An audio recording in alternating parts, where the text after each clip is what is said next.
Hi everyone, it's good to be back in Noongar country. It's been about 10 years since I lived briefly in Perth when I did my MFA at UWA. And I spent many years living in Northern Australia, mainly around Warmun and some time out in Patjar in the Gibson Desert. And so WA is kind of one of my homes, even though it's a massive place. It's always nice to come back here.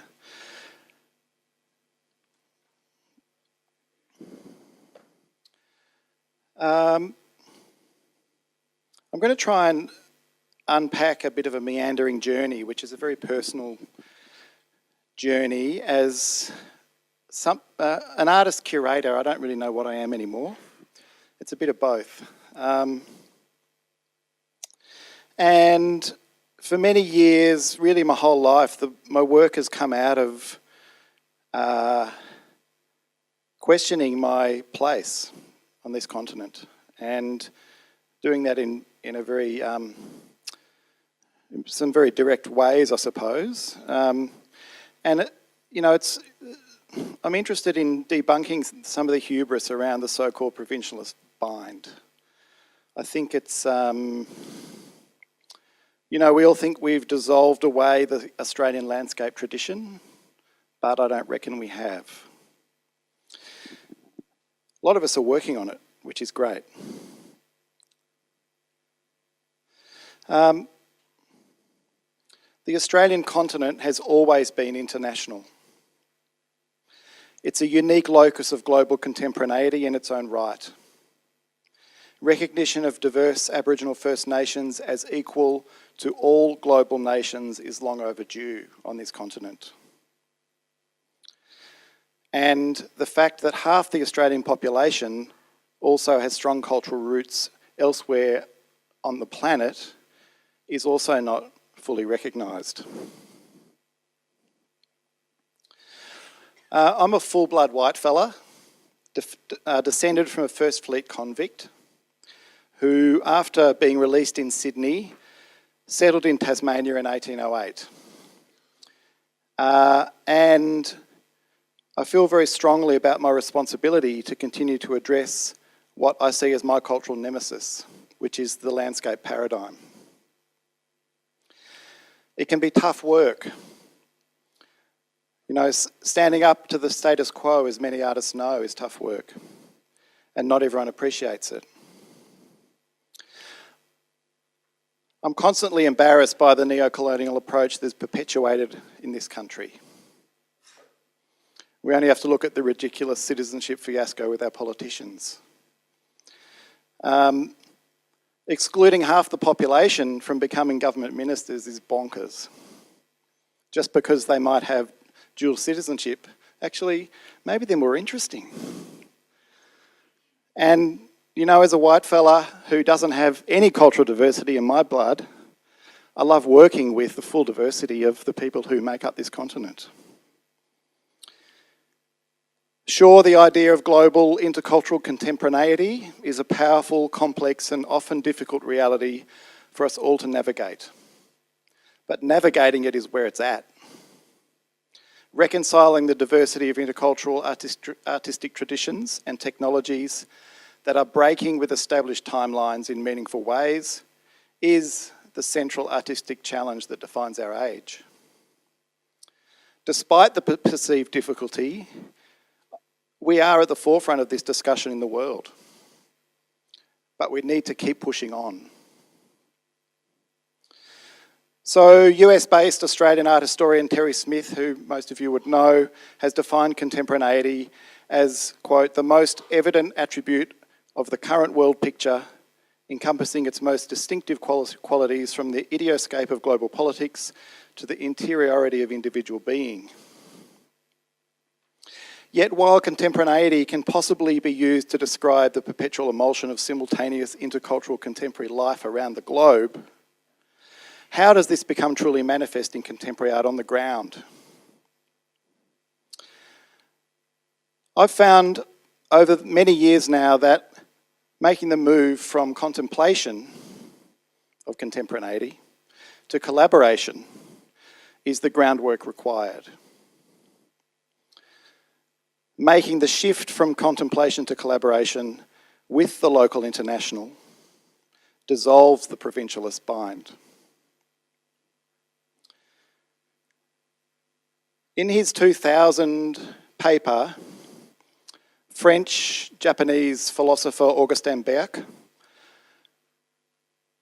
writes, the paper's name is Overcoming the Dead Ends of Modernity, but Not Reversing It into the Dead Ends of Ethnocentrism.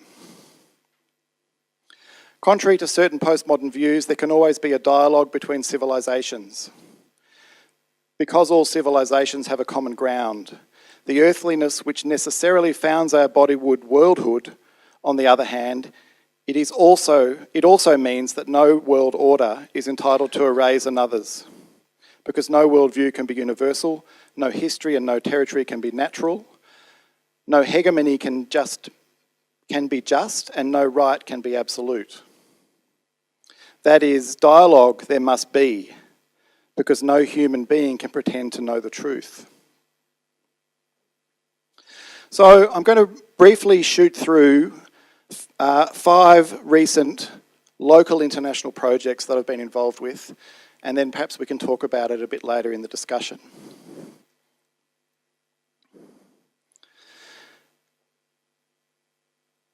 Beyond the Global Dome of Thinking emerged when I first moved to Tasmania in 2003, and I met Jim Everett, who's an incredible elder in Tassie. And we worked on a project which became what we called Mina Matter, Wallantana Linini, Beyond the Colonial Construct, Mina Matter Map of Unlandscape. Now, there's a lot to talk about in this work, but the painting essentially reconfigures the European mappa mundi, which traditionally focused on Europe as the known world and consigned everywhere else to the margins. Instead, we make Jim's country, Mina Matter country in the northeast of Tasmania, the centre of the world. And I apologise for the quality, it's not that great. But then down in the bottom right-hand corner, you can see a circular shape, and that represents the rest of the world, which is a reversal of the way the mappa mundi were drawn. And Jim and I were interested in looking back at where map making began in Europe to try and understand new pathways into a dialogue between white fellas and black fellas and our differing understandings of country.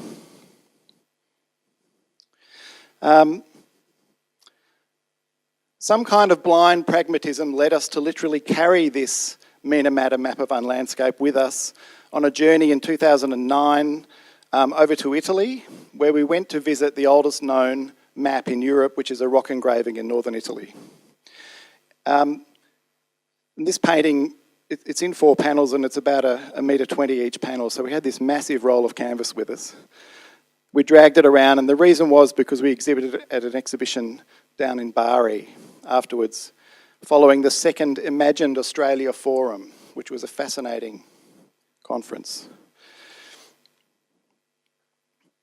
So that whole process led to this project, which is essentially about doubt and belief in international Australia. It was presented at the Mildura Biennale in 2011, and it was a public performance, both myself and Jim, in collaboration with two Buckenji people, Ricky Mitchell and Auntie Lottie, and Domenico De Pieri, who's the son of the great Italian chef Stefano De Pieri. And we invited the audience to participate. It's a 5 by 5 by 5 metre cube built out of oranges boxes and with projections on it and inside it. And it was inspired following Jim and my visit to the Pantheon in Rome. We were, it was the first time either of us had seen the Pantheon. the concept of a temple to all world religions was really important to us. And so we built a replica in Mildura in a shearing shed. And then we invited the audience to start a discussion with us in many languages. And what quickly happened was that the audience said, we don't understand what everyone's talking about.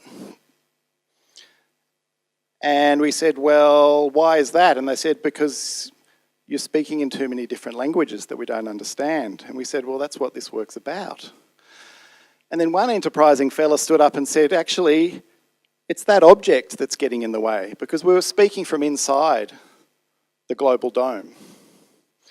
And he said, we're going to pull it down. And then the rest of the audience jumped up and said, yeah, let's pull it down.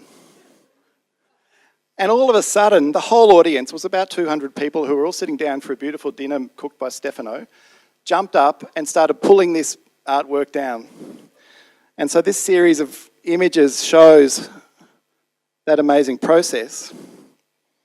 It was entirely unexpected, and it was the perfect result. Jim and I just stood there with our arms around each other. It was amazing. It is very Mildura, yeah. And it wasn't until this global dome was absolutely unlimited, it came tumbling down, that the discussion could begin. And then we had a big long table discussion afterwards. It was amazing. So that was very instructive for me as an artist curator, and brings me to the next big project I undertook in WA. Between 2008 and 2010, I did my MFA at UWA with Ian McLean as my supervisor. And strangely, this project just emerged at the right time. That often happens for me. I don't really know why these things emerge when they do, but one day, a few years before, I'd been out at Patjar, a Kaili artist in the Gibson Desert, and I'd just been talking with artists there, talking with the Art Centre managers about what I'd been doing, etc. And then 2 years later, they rang me and invited me to come and do a collaborative project. And it fitted in was perfect timing with my MFA, so it became central to that thesis.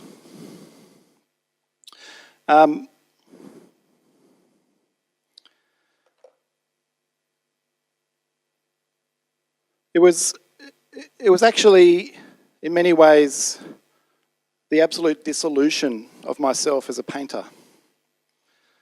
It signalled the end of my career as a painter, actually. And that was a brilliant thing.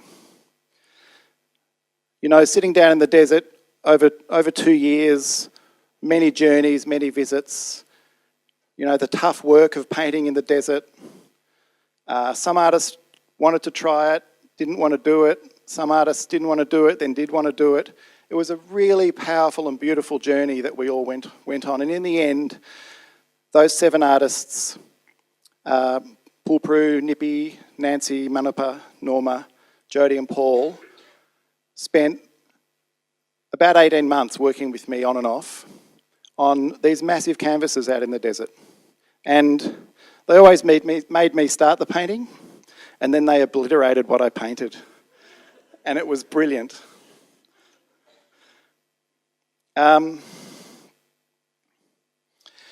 It's called Colangelo World Map. And the imagery that I was contributing to the project came out of an earlier project related to the work with Jim, which was my own solo exploration of the origin of European maps. And what transpired, though, was that what I learnt from those Nganjara artists was what the Colangelo world was within the global world. That this was their world, that this was the only world. This is their country, this is where they will always want to live, they won't ever want to live anywhere else. And for a nomadic white fella like me, that was a really powerful experience, something that I already had a general understanding of, but this project really enabled me to grasp fully what that meant.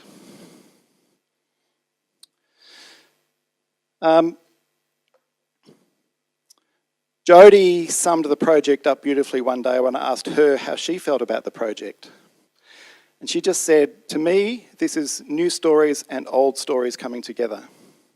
We don't know what the words are for these paintings yet. Just look at the paintings and you'll feel it.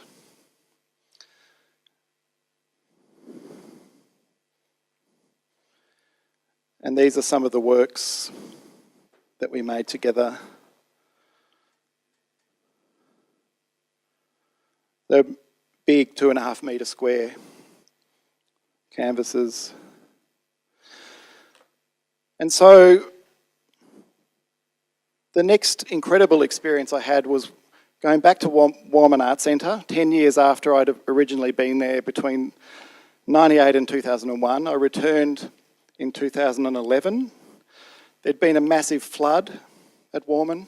The managers there couldn't cope and they asked me to come and recruit some new people. We went through the whole process of recruiting people. We couldn't find anyone. And then, of course, the artist said, well, you have to stay. So, of course, I had to stay. So I stayed for 2 years and worked very hard with everyone to help rebuild the art centre. The flood destroyed the whole gallery and half the community. 600 paintings went down the river. Mercifully, the old collection was spared. It was flood damaged and it was rushed down to Melbourne University to be conserved. But everything else was lost. So it was a tough time. And amid all of that, this incredible invitation came in for Lena Nyadbi to apply to be the representative from Australia with a major work in Paris. Now, Lena had been part of a group of artists a few years earlier who contributed works to an office building at the Musee de Branly. And the architect Jean Nouvel had this crazy idea of putting a work of art on the rooftop and invited a number of artists to submit proposals.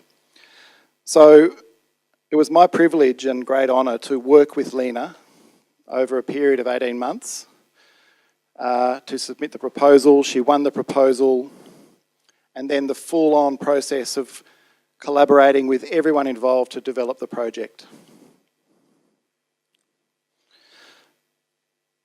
I don't know if anyone here has seen it.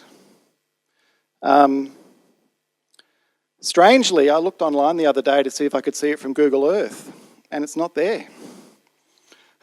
And I thought, hang on a minute, what's going on? And then I looked at my house on Google Earth, and the picture hasn't changed since, the mid-2000s or whenever it was first put up. But I was sure it was originally visible, so it's a bit strange. So, given that it's not viewable from Google Earth, it's only viewable from the Eiffel Tower. It's one of the most significant contemporary artworks in Europe. It's one of the largest installations ever made. It's 700 square metres across. And the process that we undertook to get to that point was massive.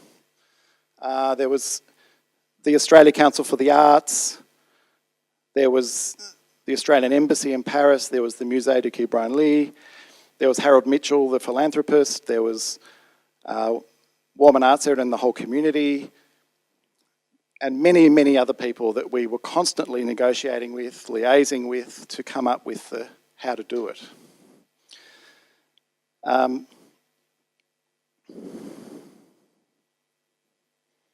And then, when we arrived in Paris, we went up the Eiffel Tower. There was the biggest media pack you have ever seen. It was 6 people deep, vertically. It was extraordinary. And Lena just gracefully glided through. She can hardly walk. She spoke eloquently. She was phenomenal. And it was one of the most inspiring projects that I've been part of. It's also completely misunderstood in the world. I wrote an essay a few years ago about the project. I just want to quote it a little bit. I quoted Heidegger because I wanted to critique him. But he does make a good point.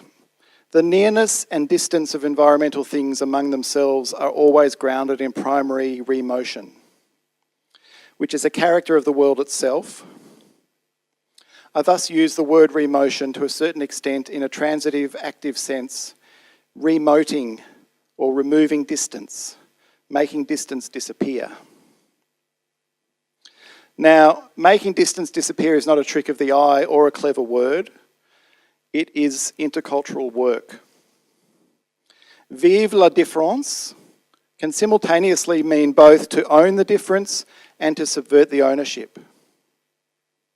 The problematic of the Musée du Quai Branly is inward, and I won't really go there except to say that this international museum of significant cultural and artistic materiality, pilfered from the world's indigenous peoples and presented in glass vitrines within a cave of leather-clad walls, houses nothing of European indigenous culture. This clearly remains a challenge. Lena's extraordinary installation, however, is not in the museum. It is on the rooftop, and it should not be misunderstood. It has become part of the skein of the city of Paris. To my knowledge, it's the only contemporary artwork that has been allowed to disrupt the Paris skyline. From the Eiffel Tower, it lies in a direct line to Sacré-Cœur. Yet the real locus of power exists in the work's origins and its informal council. Nyadbi says, and I quote her, "That Dayiwul, he been swim through the whole city, all over, all the way. But that Dayiwul is really in my country." In fact, Dayiwul Lirlmim enables a highly symbolic and truly immersive leap right through the gap between European and Indigenous knowledge. Through this work, Lena makes it abundantly clear that the dissolution of intercultural disparity is not only necessary, but also that it is rather eloquently and immediately straightforward. That's Lena on the left with Mabel Julie on one of the journeys out bush with the Musée du Quai Branly people and the Australia Council, etc. And that is a very privileged viewpoint from the rooftop itself. We tried to get Lena up there, but she just couldn't get up, unfortunately. Yeah, I won't say any more. Go and see it. And this brings me to the next project, which I called Unmapping the End of the World. And this was a crossover between my practice as an artist and as a curator. I originally conceived the project as an artist about 8 years before it became a project at the 10th Mildura Biennale. It's based on an idea I've been carrying around with me for a long time and identifying the right artist to be part of. So it's another project that's illustrative of the long-term commitment and the long-term gestation of these kinds of things. It goes back to 2009 when Jim and I went to Italy. It goes back to first meeting Artie Lottie and Ricky Mitchell at Mungo in 2011. And it goes back even earlier to 2002 when I met the very generous John McBride, who some of you might know, in Kununurra, who invited me to Japan.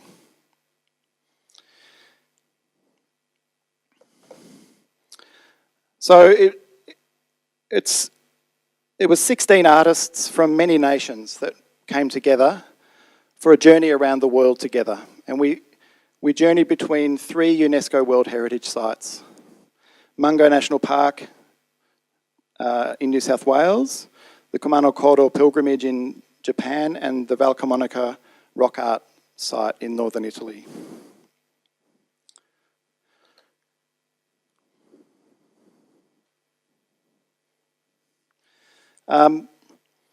That's a photograph of all of the Mungo people who were involved in realising the project. Traditional owners, Willandra Lakes World Heritage, Mungo National Park, volunteers, artists, etc. It was a massive undertaking. We walked for a week through Mungo National Park together. And the most extraordinary thing for all of the visiting artists from around the world was that there was no Wi-Fi. Within a day, though, they all realised why. It was great that there wasn't. And they forgot about it. And it actually resulted in the journey setting off on the right foot. We actually started at a very significant site at Mungo, which is a site of the oldest known fossilised footprints in Australia. So a walking journey around the world was very auspiciously sent off by the elders at Mungo, and it was a brilliant first week. We then travelled to Japan together, and we were guided by John McBride on the Kumano Kodo pilgrimage. It was 10 days of really tough walking. It's mountainous, but it was profoundly life-changing for all of us. We then continued on to Italy and spent a week in Val Camonica, the valley in northern Italy where the oldest known map is engraved. There are actually over 300,000 rock engravings in this valley. It's one of the least well-known art sites on the planet, and it's absolutely amazing. I've been back 8 times, it's that good.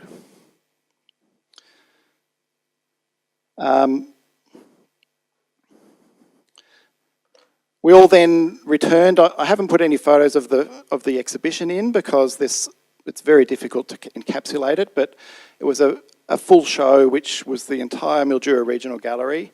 And if you go online and look up Mildura Biennale 2015, there's a free catalogue that you can download of the whole Biennale, and there are many images of the resulting exhibition that came out of this project.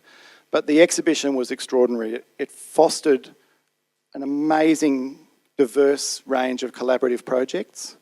And it really, some artists have said it sent them off on new trajectories that will last a lifetime, including Koji Rui from Sydney, who said, really this trip is going to inform my work for the next 10 to 20 years. I'm only just starting to understand the smallest parts of it now. And, it's this kind of intercultural, collaborative journey that, to me, is the most exciting part of living in such a diverse cultural place in Australia. We have an understanding of what the potential is here because of that. And it's really special, and I think we really need to embrace it. And that's what I've been doing down in Tassie now. So I've been down there for 1.5 years, took over the GASP project from an amazing person who set it up, Pippa Dixon, and now we're on the journey of trying to fill a 9-hectare site on the Derwent River next door to Mona with a really powerful program as a not-for-profit little arts organisation. So it's a crazy tough gig, but I'm up for it. One of the first projects that we got off the ground last year and this year was to invite Sasha Huber and Petri Sariko to come and develop a new project with all of the recent migrant communities in the northern suburbs of Hobart. So the city of Glenorchy is basically the northern suburbs of the city of Hobart, and it's one of the fastest growing refugee communities in Australia. Per capita, it's way up there. And what that means is that for a place like Hobart that has long had a very small engagement with diverse cultures, there's an explosion in opportunity for people to do things in new ways. And it's a really exciting time to be there.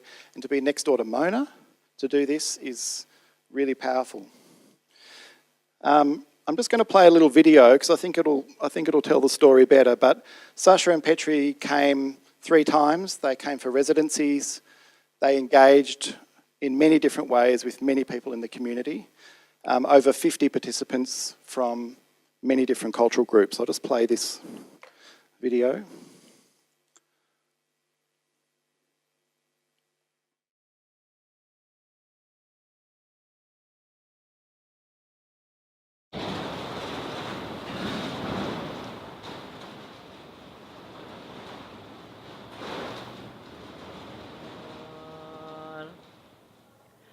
Aga bugi alai mondana boshi sari qarmuguya jorbashi birar.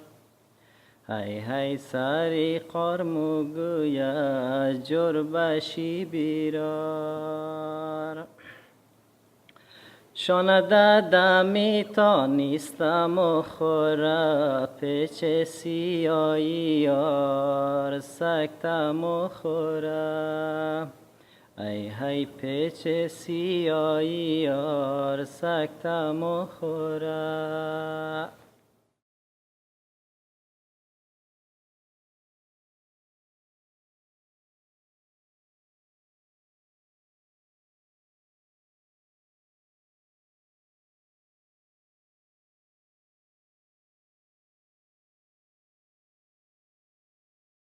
So it's a feature-length film that Sasha and Petri made with all of the people in the community, and it's absolutely extraordinary. That little preview doesn't really do it justice. It's a really powerful work. We're getting requests all the time for re-screenings already. It's really, and what it's really done is bring a whole range of people into the contemporary art scene in Hobart that wouldn't have been involved before. And I think the potential is astronomical. And that's something I'm very excited about. I'm also, of course, working very closely with the Aboriginal community. We have a very exciting New Year's Eve event coming up this year, which I'll give a little quick plug to if any of you can dash down. It's 2 devil dances, 1 Tasmanian dance that hasn't been performed since 1947, and 1 from Fitzroy Crossing in Western Australia, which some of you may know. We've also got an incredible experimental sound and music program in the lead up to those performances. And the whole idea about the New Year's Eve event is that it debunks New Year's Eve. There's no fireworks. The performances will run over midnight. No one will notice. Midnight's gone past. It's chilled out. You can talk to people. It's the kind of New Year's Eve that 90% of us want. So come down. It's going to be great. And just to return to the whole contemplation versus collaboration discussion, you know, the contemporary art scene's changed dramatically, hasn't it? And people want to be part of the work. They don't want to look at it anymore. They actually want to be part of it. And, you know, I've been reading a lot about where that comes from, why have we lost the sense of contemplation, or how has it evolved? And I was reading a Bruno Latour book, and he writes about compositionism. And he says, we compositionists want immanence and truth together. We want matters of concern, not only matters of fact. For a compositionist, nothing is beyond dispute, and yet closure has to be achieved. But it is achieved only by the slow process of composition and compromise, not by the revelation of the world beyond. Which brings us to hometown, you know? But it's also very problematic. You know, the problem with compositionism is that it's primarily contemplative. Artists in their studios for eons have sat back and contemplated the composition of their work. And the audience wants to be part of that now, so how do we do that? which is why collaborative journeys and bringing audience in to public projects like everyone's talking about here is so vital. You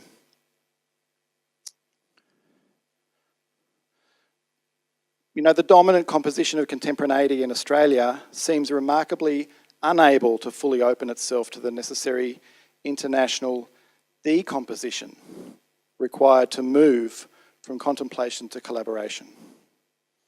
I think we need to let go of a whole lot of stuff and welcome the truth of where we live, which is an extraordinary multi-nation continent. It always has been.